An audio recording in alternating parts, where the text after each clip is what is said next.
What's up, YouTube? It's the one and only Legend of Winning, aka Low, and I'm back with another video. So, during the NBA season, there's been a lot of players who have been surprising us so far and filling roles that a lot of people just, quite honestly, were not expecting. For those who missed my Victor Oladipo video, I'll make sure I leave an annotation and a link in the description so you can get caught up, because he's definitely one of those players who have stepped in, filled a role that many people were not expecting out of him, and he's done a fantastic job so far. And another team that was looking for another player to step up, fill a role after losing their star athlete was the Utah Jazz. Over the summer, obviously, Gordon Hayward decided to take his talents to the Boston Celtics, and a lot of Utah Jazz fans, they were upset. Unfortunately for the organization, they really haven't seen a lot of talent since the John Stockton and Karl Malone era. Sure, they had a couple all-star talented players such as Deron Williams and Carlos Boozer during their stretch in the mid-2000s, and obviously after that, Gordon Hayward slowly but surely moved up in the ranks in the hierarchy of NBA players.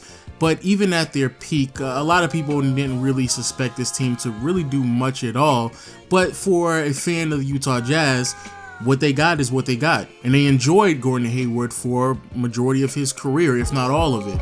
But unfortunately, as time continues to progress, I do believe Gordon Hayward viewed the organization and the situation that he was in not as lucrative as it possibly could have been, or at least of his hopes. And so once he took his talents to Boston, a lot of people were expecting someone else to step up.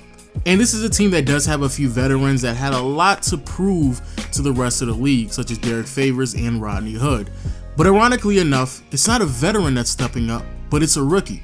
A rookie that didn't even believe that he was going to be drafted in the first round. Matter of fact, a rookie that was hesitant to even enter the draft class this year.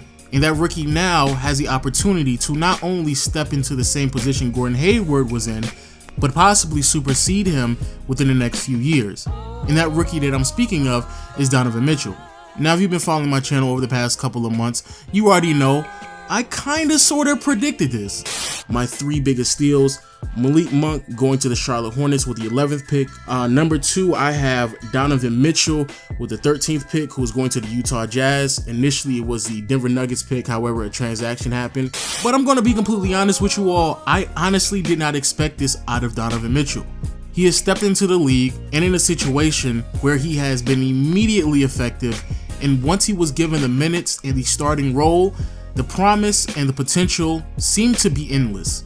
So first, let's talk about Donovan Mitchell and why exactly I thought that he was going to be this good, and the pace that he's at right now and where he possibly could end up. At Louisville, you don't touch the floor unless you play defense, so that's kind of where it all starts. So now I'm just really proud of myself on guarding 1, 2s, and 3s. I know that's going to be my role, and just going out there and working my butt off during the summer and even during the season to maintain my eliteness as a defender. Donovan Mitchell is a 6'3" guard out of the University of Louisville and spent 2 years at the collegiate level. Now, Donovan Mitchell had a few good games, and in his sophomore season, he definitely upped his productivity to the point where joining the NBA really wasn't that far-fetched. However, to Donovan Mitchell, he really didn't believe that he was going to be that great of a player.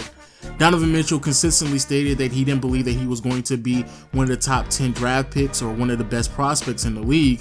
And a lot of people, including Donovan Mitchell, believed that he was going to be a late first-round pick to possibly even a second-round selection. And to Donovan Mitchell, that might have actually meant that he'd been better off spending another season at the collegiate level. But after speaking to a bunch of experts along with some veterans in the NBA, they persuaded him to put his name in the draft class because he had far superseded a lot of expectations that many people had already labeled upon him. And as time continues to progress, more eyes started to be laid on him from other scouts. He started to move up in the ranks, and a lot of people were impressed with some of his combine measurements, along with the pre-draft workouts that he displayed for a few teams. As time continued to progress, many people viewed Donovan Mitchell as a top 15 draft pick, and some people had him going right outside of the top 10.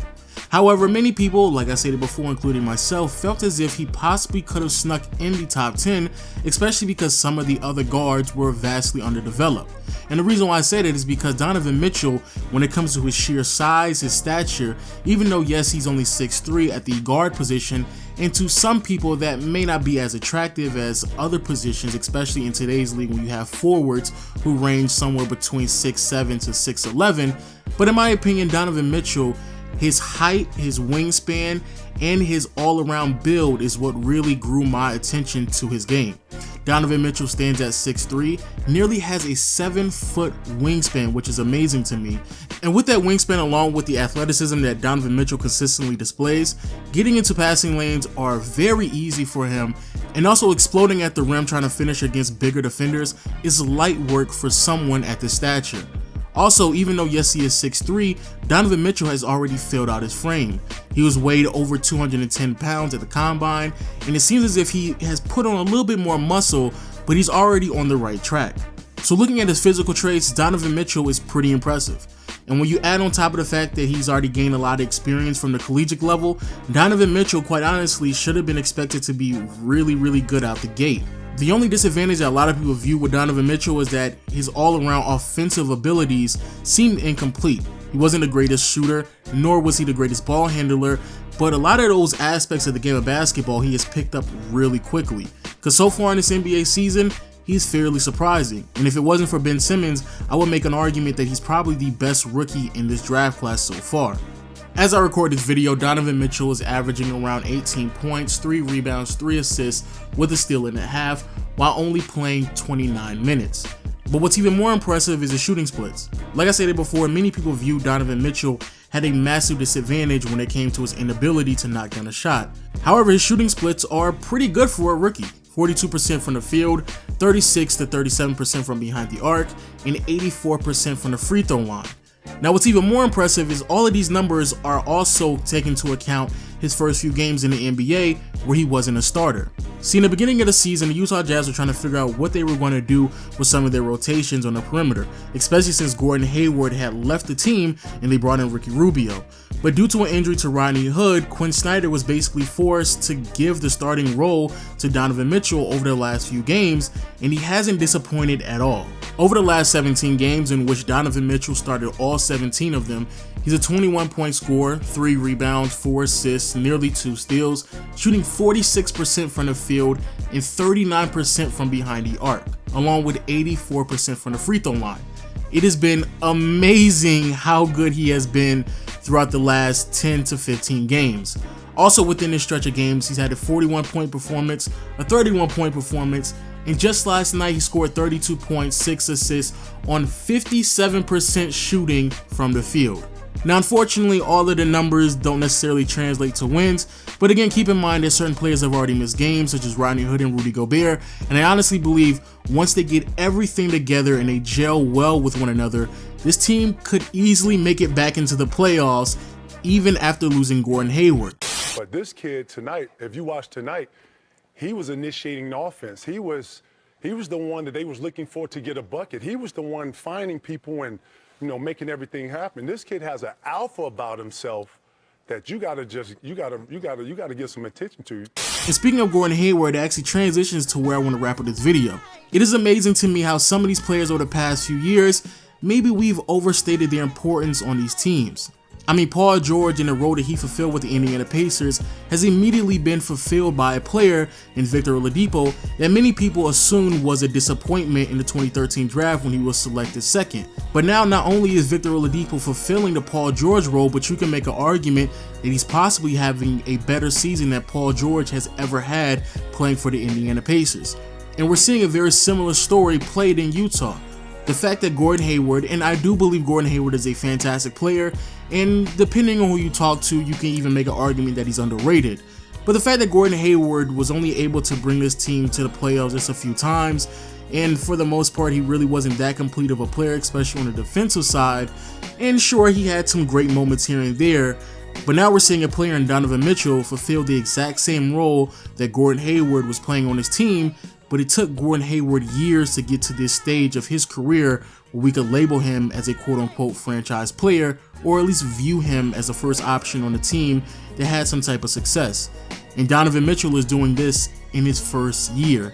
So it's very impressive to see that Donovan Mitchell has already fulfilled this role, and even though yes, I viewed him as a sleeper, I didn't necessarily believe that he was going to be this great this soon.